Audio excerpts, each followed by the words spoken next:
He deserves the heaviest of impact. This is Jake the Star Child. I always tell him that he doesn't have to do this, but this is the third time he's given me 1,000 platinum to spend on bullshit, so I thought I would give him a bit of a shout out.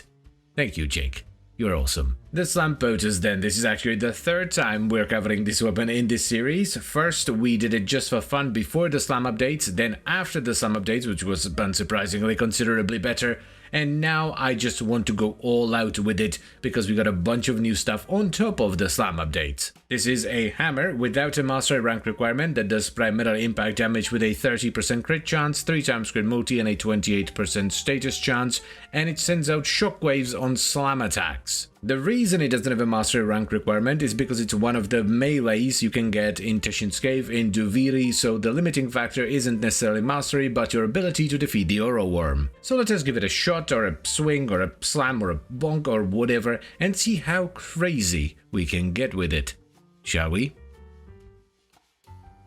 Now the last build we did for this was already quite good, but I think that was before the introduction of Melementalist. So not only can we use that, we can actually use the galvanized version of Melementalist, which I think is going to pop off. Need a stance for the capacity, doesn't really matter what it is, but Crushing Ruin fits. Now the first thing we're going to put in is Galvanized Melementalist. Status damage and then status chance on melee kill. Absolutely bonkers for this. We will have to reform this, however. We don't have the right stuff. We're obviously going to use influence on this because it's absolutely cracked, because as you slam and the shockwaves fly out, you get an insane amount of electricity and blast procs, which then get cross procs everywhere. Seismic wave for the melee slam damage, that is a pretty chunky multiplier right there. I think we're actually going to double down on electricity, so Voltaic Strike and Shocking Touch go in, and we're going to use Herald to get viral, to save some mod space. We're going to have to flip one of the dashes into a D, because we have far too many dashes in here. Let's also move it up here. Then we can run Sacrificial Steel and Pressure. Fabulous. Organ Shatter for the crit damage. And I think we're gonna top it off with Melee Prowess. Yes, just more status. Good stuff. I don't want to do Tennokai because I don't want to hit stuff. I just want to keep slamming things over and over and over again. Also, instead of melee prowess, we could go with Corrupt Charge.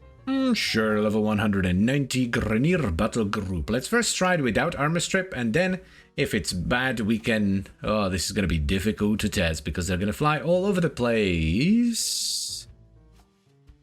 Did they all die? They did. Did I forget about Steel Path? I must have forgotten to take Steel Path. I did not. What the f... Okay, let's try a different battle group. Let's do Murmur, I guess. And a Smack. What? That is ridiculous. What? Oh, look at them fly. That's stupid. That is a ridiculous amount of damage. To one-shot an entire battle group. I am very curious about the damage on the big boy here. The AoE on this is absolutely absurd. It has to be one of the best weapons for this mission, because all you have to do is just like slam here, and turn around, slam here, and it clears them so well. This is kind of busted. Like the slam itself is already really good, but then when you add influence on top, it just goes absolutely mental. Let's slap the big boy then. Oh, that's actually a noticeable chunk of damage. Harold's almost done stripping its armor. There we go. Thank you very much, Harold. Dude, that's actually good damage.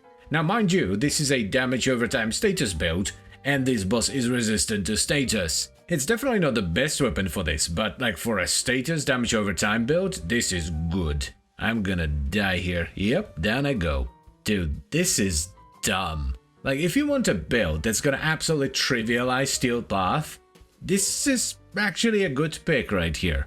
Because while yes, we're using Harold to prime Vital, and I also have Arcane Avenger on my frame, and I think I have one of the Niram mods. I think it's the Niram mod, the one that gives you more slam damage. You can put this on whatever you want, and it just works. You don't have to build anything up, you don't have to worry about your combo, no debuffs, no armor strip, you just use it, you slap the ground, and it goes boom. Come on, Malise, show yourself. I know you want to. There we go. What?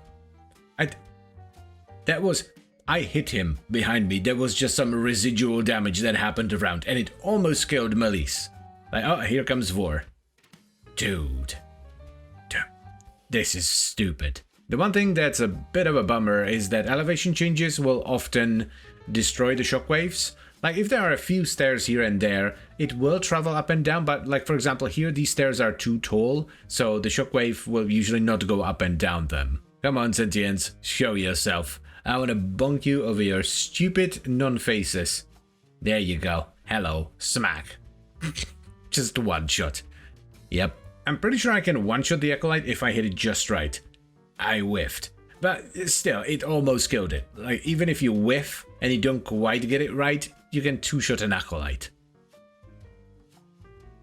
So, here's the final build for the Sampotes, and it is absolutely cracked. Like, if you want a build that's going to trivialize Steel Path for you, regardless of the kind of frame or pet you're running for the most part, this is a good pick. For the stance, we're running Crushing Ruin just because it fits the polarity. We're not actually using any combos, we just want it for the capacity. For the actual build, we have Sacrificial Pressure and Steel for a ton of base damage and crit chance. Then we have Galvanized Elementalist for status damage and status chance, Seismic Wave for slam damage, Voltaic Strike and Shocking Touch for a ton of electricity and a bit of extra status.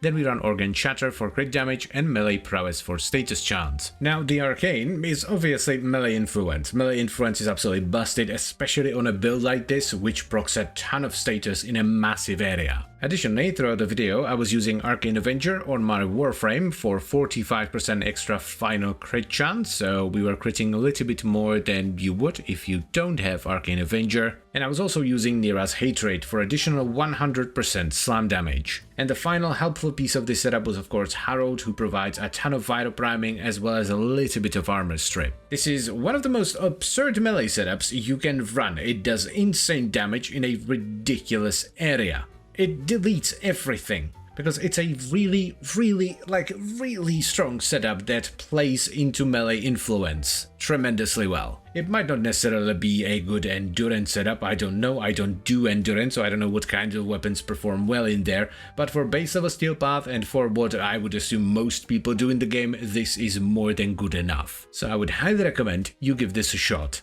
And as always guys, I thank you very much for watching, and I hope you've enjoyed the video. Then I would also like to extend a special thank you to all the channel members. Thank you very much guys, I really appreciate your support, it means a lot to me, and I will see you next time. Bye bye.